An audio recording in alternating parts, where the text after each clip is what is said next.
오늘은 마가복음 16장 1절에서 8절을 가지고 부활은 소망입니다 라는 제목으로 함께 은혜를 나누고자 합니다. 한번 따라해 봅시다. 부활은 소망입니다. 부활은 소망인데, 자, 여러분, 우리 예수님께서 지난주에 말씀한 대로 나의 원대로 하지 마시고 아버지의 원대로 되기를 원합니다 하고 십자가를 선택을 했고 십자가의 길을 갔습니다. 이것으로 끝났으면 승리했다고 하기가 어려워요. 아무리 십자가에 죽어도 부활이 없다면 그거는 승리라고 말하기 어려운 거예요. 죽음으로 끝나는 거니까.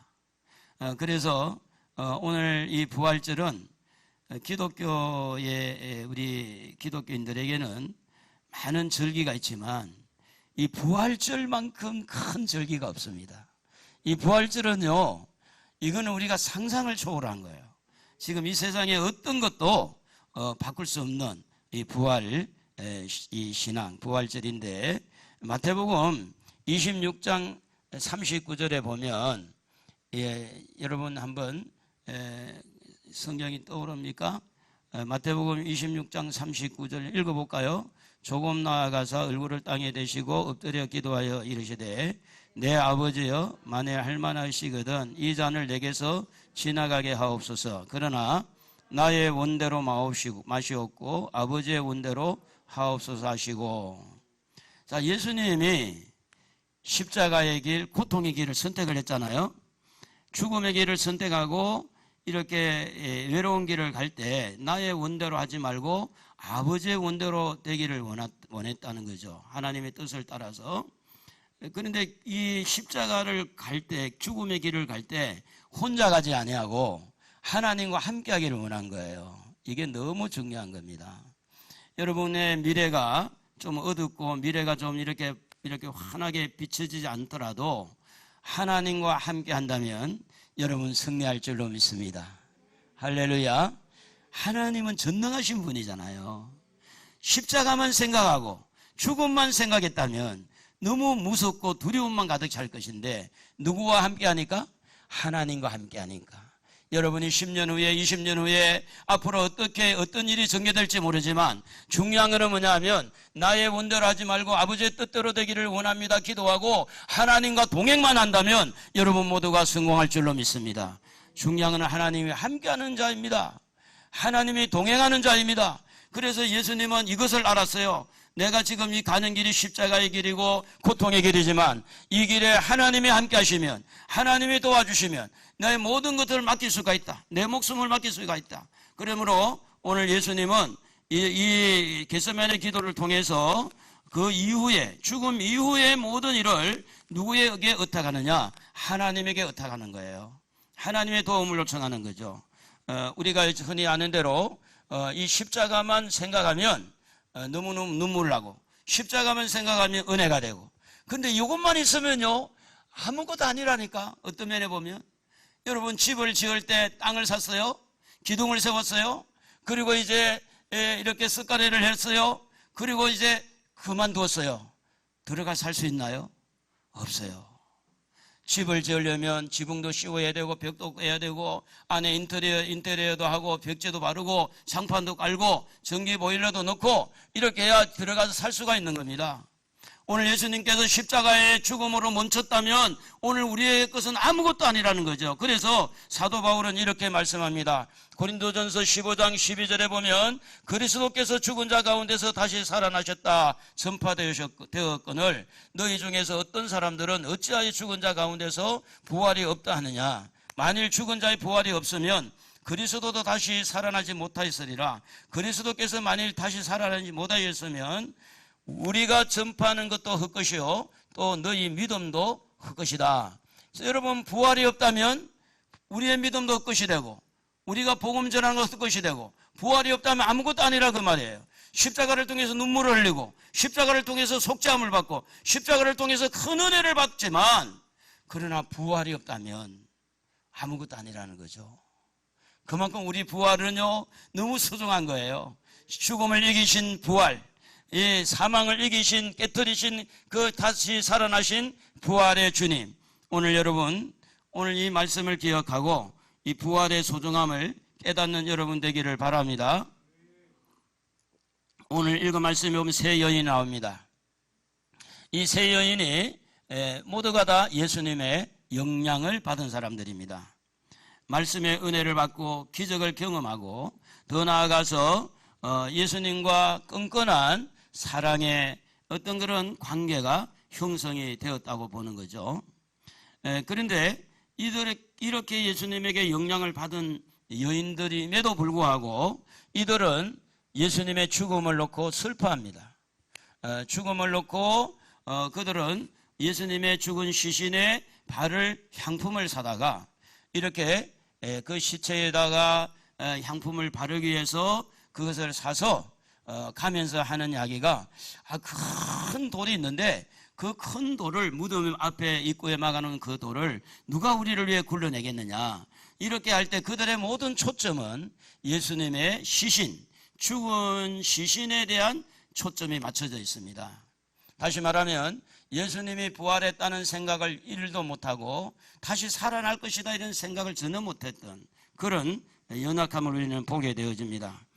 그래서 오늘 읽은 3절에 보면 뭐라고 합니까? 서로 말하되 누가 우리를 위하여 이 무덤 문에서 돌을 굴러주리요 하더니 이렇게 하는 걸 보면 그들은 전부 다 무덤에 대한 집중력, 시체에 대한 집중, 그리고 그들은 죽음에 대한 집중.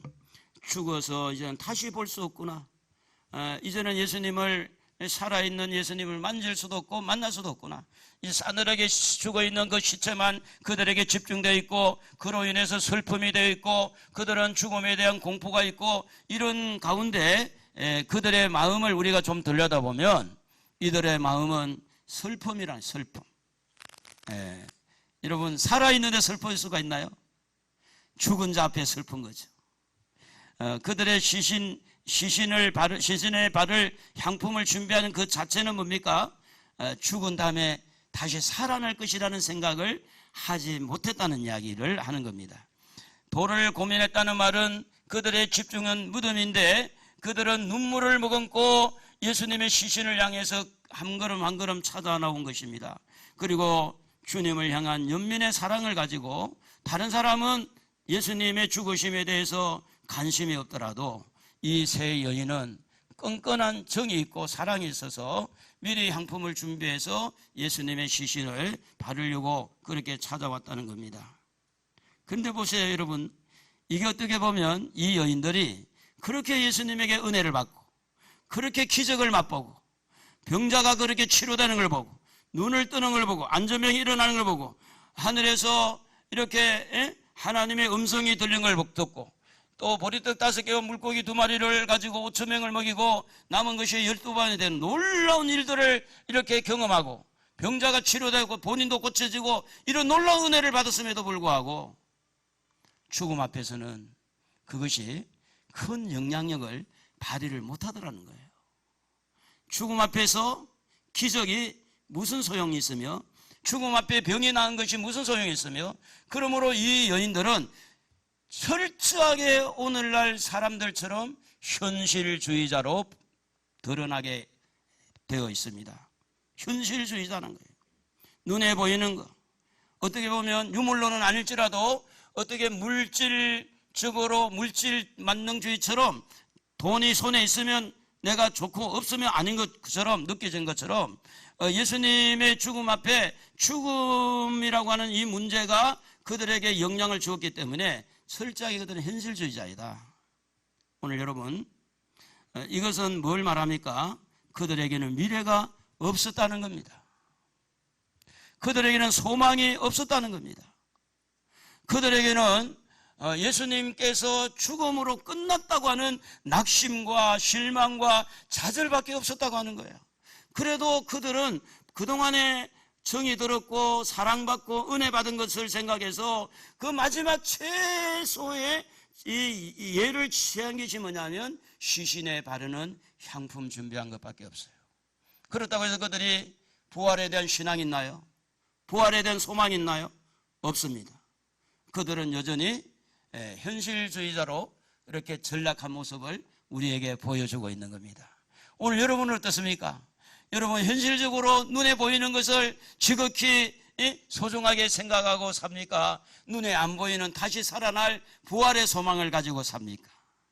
어떻게 보면 저도 그렇고 여러분도 그렇고 우리 이 여인들을 질타할 것이 아니라 우리의 모습도 보면 지극히 현실적으로 지금 살아가고 있는 마음들이 부활에 대한 생각보다는 이 땅에 살아남을 생각들을 많이 할 수 있는 것이 오늘날 또 우리들의 모습일 수도 있습니다. 이러한 여인들에게 하나님은 기쁨을 주기를 원했어요. 할렐루야. 이러한 여인에게 소망을 주기를 원하시는 하나님, 그 하나님을 찬양합니다. 이렇게 세상적이고 어떻게 보면 현세적이고 어떻게 보면 물질적이고 이 땅의 눈에 보이는 경험적이고 이런 부분에서 관심만 가지고 있는 이들에게 철저하게 이것 때문에 낙심하고 실망할 수 없는 이들에게 하나님은 기쁨을 주기를 원했어요.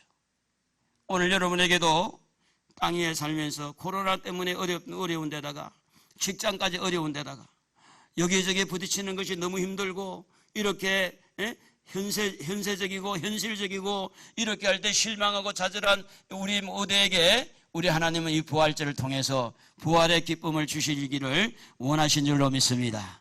할렐루야. 그래서 사도행전 2장에 보면 베드로의 설교가 나옵니다. 베드로가 한참 설교를 하다가 그 설교 내용 안에 이런 말씀을 그 속에 삽입한 것을 봅니다. 사도행전 2장 23절 우리 다 같이 한번 읽어볼 수 있으면 좋겠습니다. 그가 하나님께서 정하신 뜻과 미리 아신 대로 내어준 바 되었거늘 너희가 법 없는 자들의 손을 빌려 못 박아 죽였으나 하나님께서 그를 사망의 고통에서 풀어 살리셨으니 이는 그가 사망에 매여 있을 수 없습니다. 할렐루야. 사람들은 예수를 죽이는데 정치인들도 로마인들도 헤롯의 그 정치인들도 종교인들도 모두가 합작이 돼서 예수님을 죽이는데 혈안이 되었습니다. 그래서 유대인의 법에서는 사람을 죽일 수 없으니 로마인의 법을 빌려서 로마인들이 예수님을 재판하게 만들어서 예수님을 법 없는 이 법이라는 건 유대인의 법을 말합니다. 그 유대인의 법을 떠나서 이방인의 법에 의해서 예수님을 죽게 했어요. 그러면 예수님은 실패자 같아요. 예수를 믿는 사람도 다 실패자 같아요. 그러나 하나님이 살아계셨어요. 하나님이 하실 일이 남아있었어요. 오늘 사랑하는 성도 여러분, 여러분이 최선을 다해도 잘 안 되는 일이 여러분 앞에 있을지라도 아직은 하나님이 하실 일이 남아있다면 소망을 가져야 될 줄로 믿습니다. 희망을 가져야 될 줄로 믿습니다. 사랑하는 성도 여러분, 하나님의 개입은 너무너무 중요한 겁니다.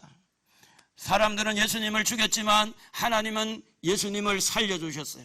사람들은 여러분을 망하게 할지라도 하나님은 여러분을 흥하게 할 수 있는 것이 하나님의 능력인 줄로 믿습니다. 사랑하는 성도 여러분, 여러분만이 하는 일이라 생각하지 말고 여러분 모르는 하나님의 손이 있음을 믿으시기를 바랍니다. 예수님은 십자가에 죽는 일까지 했지만 눈에 보이지 아니하신 하나님의 손이 죽은 예수를 일으켜 세웠다고 하면 오늘 우리가 코로나나 여러 가지 경제적인 어려움이 눈앞에 있을지라도 눈에 보이지 아니하시는 하나님의 능력의 손이 우리를 일으켜 세운다면 이 나라가 다시 희망이 솟아날 줄로 믿습니다. 사랑하는 성도 여러분, 여러분이 어떤 경우에도 현재 주어진 일만 생각하면 기쁨도 잠시고 실망과 좌절할 일이 너무 많을 건데 그러나 눈에 보이지 아니하시는 전능하신 하나님, 여호와는 나의 목자시니 내게 부족함이 없으리로다. 여호와 나의 목자 내게 부족 없네.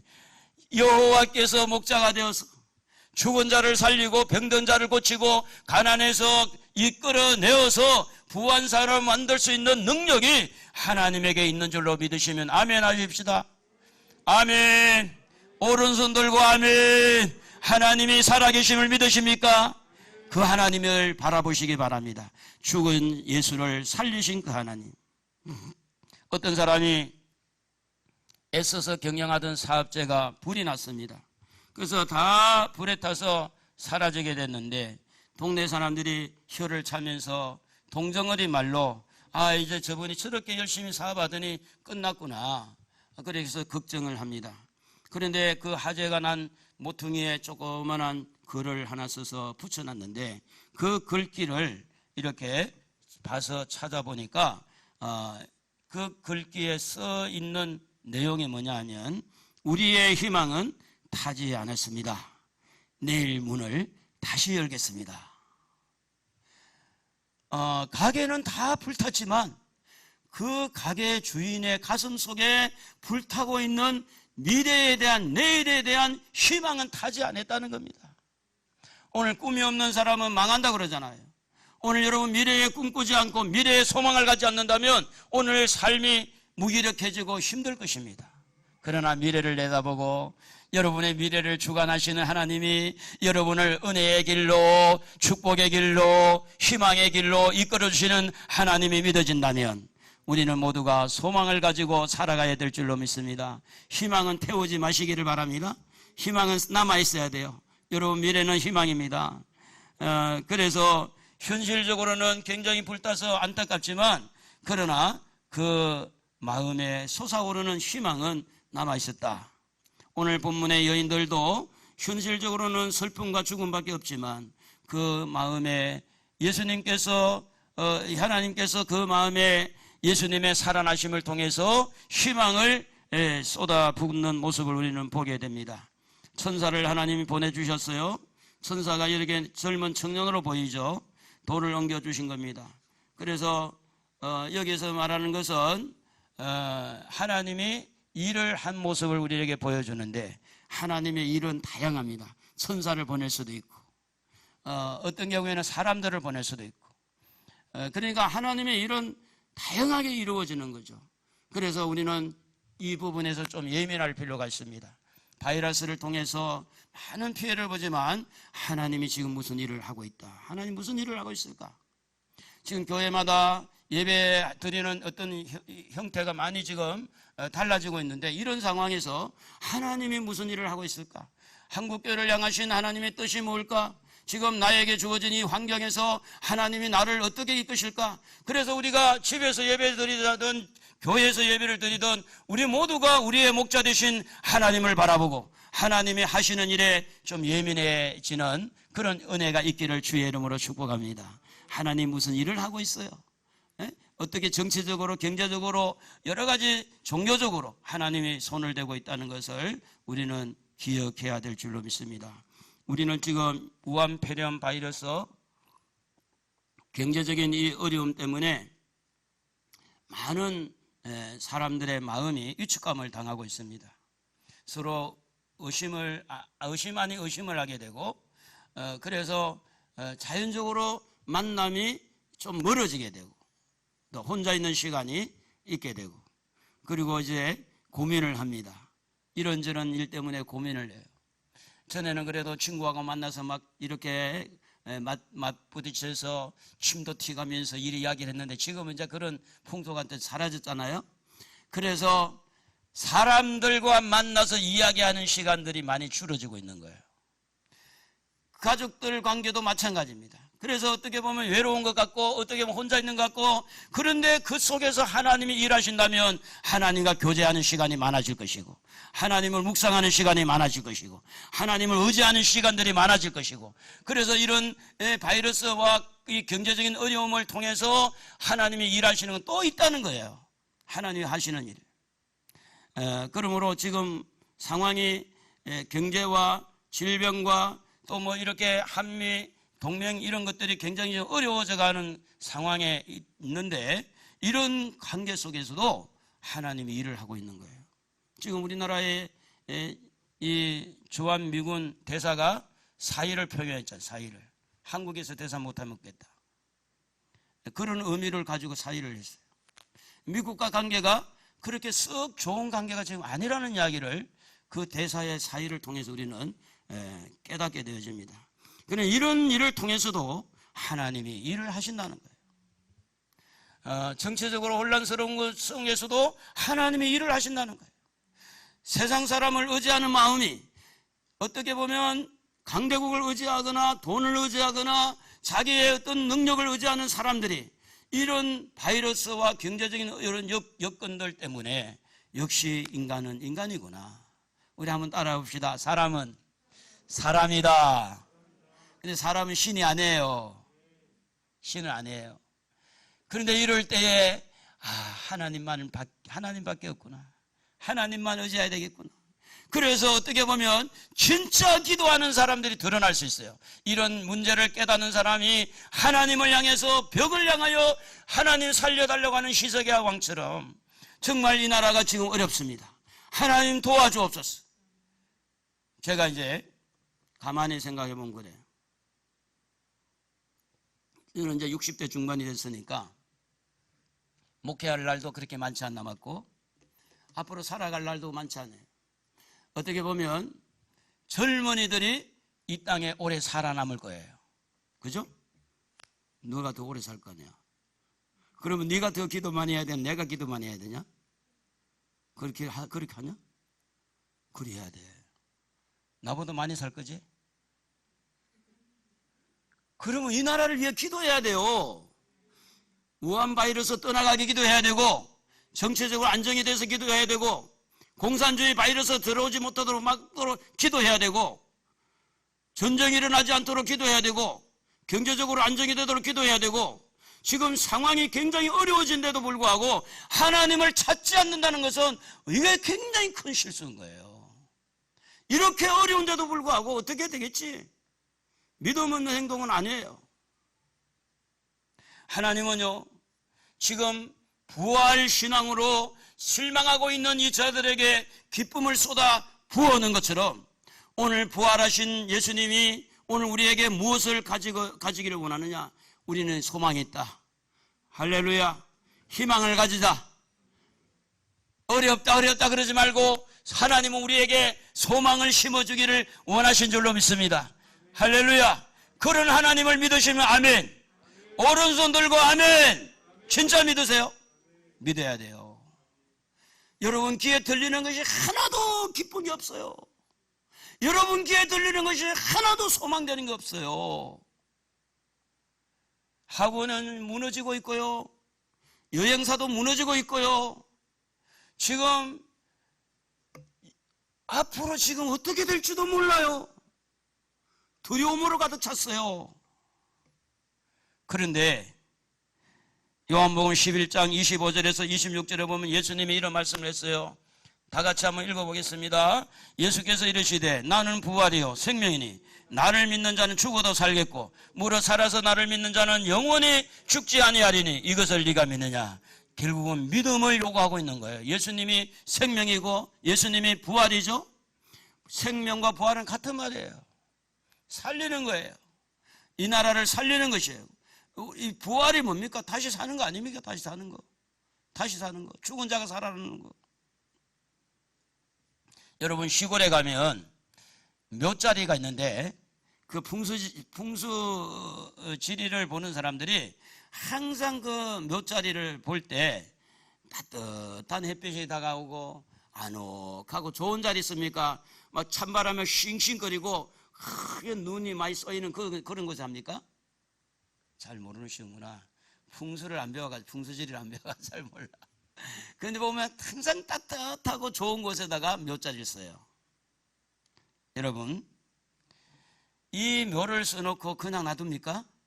자녀들이 관리를 해요. 어떤 때는 지금은 좀 그런 게 없는데 3대, 4대 심지어는 고조 할아버지까지 묘를 관리하는 경우도 있었어요. 옛날에. 그 말은 뭡니까? 무덤이 있다는 이야기예요. 무덤이 존재한다는 건 뭐죠? 무덤 안에 시신이 있다는 거예요. 물론 다 해탈해서 탈골이 돼가지고 뼈만 있더라도 그 안에 무덤에 사람이 무덤에 묻혀 있다는 거죠. 그런데 오늘 읽은 말씀 요한복음 20장 2절에 보면 우리 한번 좀 길기 때문에 같이 한번 읽어보면 좋겠어요. 요한복음 20장 2절 예수님의 무덤에 대해서 이야기합니다. 시몬 베드로가 예수께서 사랑하시던 그 제자에게 달려가서 말하되 사람들이 주님을 무덤에서 가져다가 어디에 두었는지 우리가 알지 못하겠다 하니 시몬 베드로와 예수께서 사랑하시던 그 다른 제자에게 달려가 말하되 사람들이 주님의 무덤에서 주님을 무덤에서 가져다가 어디에 두었는지 우리가 알지 못하겠다 하니 3절 베드로와 그 다른 제자가 나가서 무덤으로 갈새 둘이 같이 다름질하더니 그 다른 제자가 베드로보다 더 빨리 달려가서 먼저 무덤에 이르러 굽으려 세마포 놓인 것을 보았으니 쓰나 들어가지는 아니하였더니 시몬 베드로는 따라와서 무덤에 들어가 보니 세마포가 놓였고 그 머리에 쌌던 수건은 세마포와 함께 놓이지 않고 딴 곳에 쌓여 있더라. 따로 놓여 있더라. 그때야 무덤에 먼저 갔던 그 다른 제자도 들어가 보고 믿더라. 여러분, 부활을 믿는다는 것이 생각처럼 간단한 이야기가 아닙니다. 예수님의 제자들이에요. 무덤이 비어 있는데도 불구하고 안 들어가고 안 믿고 이렇기 때문에 부활의 신앙을 갖는다는 것은 생각처럼 그렇게 쉽지 않아요. 예수님 제자들 보세요. 안 믿는 거예요. 비로소 빈 무덤을 보고 역시 우리 예수님 살아났구나. 그래 믿어진 거예요. 여러분, 부활이라는 이 문제가 우리의 경험상으로 볼 때 그렇게 쉬운 게 아닙니다. 십자가의 고통까지는 쉬워요. 왜냐하면 십자가에 찔리면, 십자가에 매달리면 아픈 것까지는 우리가 다 알잖아요. 경험해도 알고 우리 조금만 찔려도 아니까.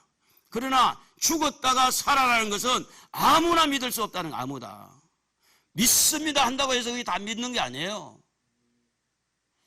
여러분이 확실하게 믿는다고 하면 오늘날 여러분에게 주어진 어떤 실망과 좌절 속에서 가난한 자도 부한 자도 아니면 유식한 자도 무식한 자도 부활신앙은 골고루 그들에게 다 뭘 심어주느냐? 소망을 심어주는 거예요. 희망을 심어주는 거예요. 미래를 알려준 미래를. 성경은 요한복음 5장 24절에 보면 예수님이 하시는 말씀이 믿으면 이렇게 된다. 믿으면 나 보내신 이를 믿는 자는 영생을 얻었고 심판에 이르지 아니하나니 사망에서 생명으로 옮겼네. 믿는 자. 믿음도 똑같은 게 아니에요. 부활을 믿는 사람이 있어요. 십자가를 믿는 사람도 있지만 부활신앙으로 부활에 대한 확실한 믿음을 가지는 사람이 있어요. 여러분은 어떤 사람입니까? 십자가의 믿음까지는 됐는데 부활신앙까지 가고 있어요? 부활을 믿고 있어요? 부활이 믿어집니까? 어느 날 하루살이가 메뚜기하고 놀다가 저녁이 됐어요. 메뚜기가 하루살이야 내일 만나자 안녕 그랬어요. 그러니까 하루살이가 하는 말이 내일이 뭔데? 내일은 메뚜기가 내일은 밤에 깜깜했다가 아침에 해가 빵긋하고 해가 뜨면 내일이지. 그 내일 만나자. 그랬대요.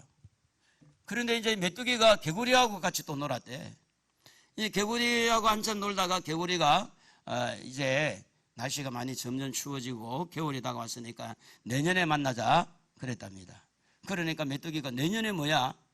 내년은 이제 겨울에 찬바람이 울고 땅이 얼고 눈보라가 치고 난 다음에 봄이 되면 새싹이 돋고 이렇게 파릇파릇 나무에서 싹이 날 때 그때를 내년이라 그러는 거야. 하루살이는 내일을 이해를 못하고 또 메뚜기는 내년을 이해를 못했어요. 오늘 우리 인생들은 이 땅의 것은 이해가 되는데 내세에 대해서 이해를 못할 수가 있어요. 부활신앙이 안 되면. 여러분, 기독교는요 부활에서 최고의 절정을 이루는 거예요.